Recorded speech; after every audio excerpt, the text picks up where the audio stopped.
François de Rugy, est-ce qu'il faut plus de policiers sur le terrain? Est-ce qu'il faut du renseignement de terrain, comme on a pu entendre? Est-ce qu'il faut mieux harmoniser la communication entre les différents services? Qu'est-ce que vous proposez, vous?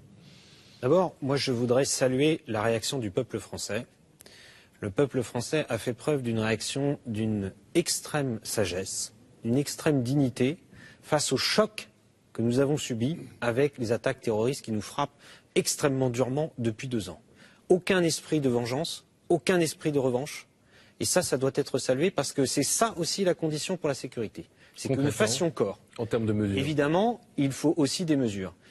D'abord, première mesure que je propose, créer un haut conseil de la sécurité intérieure pour sortir ces questions-là des polémiques politiciennes. Parce que moi, j'ai été très choqué quand j'ai vu les responsables de la droite française, polémiquer dans les heures qui ont suivi l'attentat de Nice au mois de juillet dernier. Mais j'ai été très choqué aussi de la campagne que nous avons dû subir, nous les parlementaires, quand nous avons voté la loi renseignement, par exemple. Et heureusement que nous l'avons votée. Et il faudra sans doute voter des mesures supplémentaires, car il faut sans cesse s'adapter, car les terroristes, eux, ne s'arrêtent jamais dans l'utilisation des nouvelles techniques. Le renseignement, c'est la priorité. Le renseignement, c'est la priorité, mais c'est des moyens humains, il y en a eu plus, et il faudra sans doute des moyens budgétaires, des moyens techniques, et parfois des moyens juridiques.